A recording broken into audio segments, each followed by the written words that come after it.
আমি মা হইতে যাইতেছি। কি কইলি? তুই মা মা হইতেছ?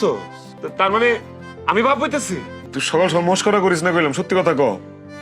3বার টেস্ট করাইছি, কালকে রাইতেই জানাইতাম, কিন্তু ভাবলাম যে সকালে উঠে আরেকবার টেস্ট করাই। এই জন্য যখন দেখলাম আপনার একটু জানানোর লেগে উঠাইছি। কি কস সত্যি? তার মানে আল্লাহ আমগুর দিকে মুখ ফিরে তাকাইছে? আল্লাহ আমগুরিকে মুখ ফিরা চাইছে। আমি অক্ষণ যাই মিষ্টি আনতেছি, পুরো বস্তির মিষ্টি খাওয়ামু, একটা মানুষ বাদ যাবো না, সবাই মিষ্টি খাওয়ামু। আমি ওখানে যাইতেছি, বাপ হয়ে গেছি রে, বাপ হয়ে গেছি। আমি ওখানে যাইতেছি, দাঁড়া। আপনার আপে পাগল হয়ে গেছে, ডরেও না।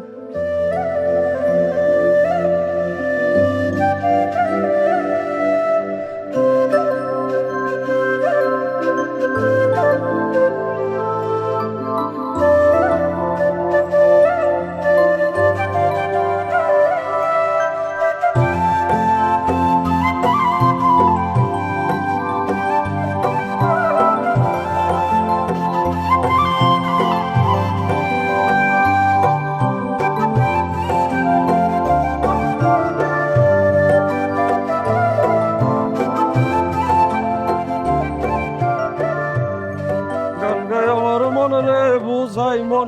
এভাবে আছো কেমন? কতদিন দেখি না তোমারে। তোমার বোনের লেগা বড় একটা ফান্ড ম্যানেজ করছি। লাগবো না। লাগবো? লাগবো না কে? ক্যান্সারের রোগী, টাকা লাগবো না, এটা কোনো কথা? তোমার বোনের ঠিকানাটা দাও তো, মানে যেখানে ওরা খায়। এটা কইছি না লাগবো না।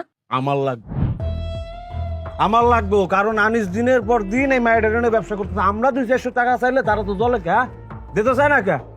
আমাকে যদি 200-400 দিতে এতই জলে তোমাকে, তাহলে ঠিকানাটা দাও, আমরা যে টাকা ডোনেট আরো বেশি করে আসি। আই বিলটু কথা কান দিয়া যায় না, কইছি না একবার লাগবো না, হুনস না কথা। ভালো লাগবো না, ঠিক আছে, দরকার নাই তোমাকে। আমি ওই এলাকার মানুষের সুন্দর করে সব কিছু জানাই দিয়েছি। যা জানা, তোর যে বাপরে জানাবি জানা। জানাইলে তো জানাইতেই পারি, কিন্তু জানাই না একটা কারণ, আনিস স্যারে ভালোবাসি, তার চেয়ে ভালোবাসি তোমারে বেশি। বুঝতে পারি না, আমি যেহেতু তোমারে ভালো পাই, আনিসও খয়রাত করতে রাস্তায় রাস্তায় থাহে, তুমিও একা আমিও একা, দুইজন একটু মনে করেন যে মধুর মধুর সময় কাটাইল। কি কইছস?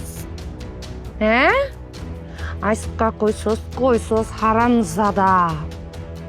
দ্বিতীয়বার যদি মুখে এই কথা আহে, বিল্টু গরম পানি না ডাইলা দিমু, একদম সব গইল্লা যাইব।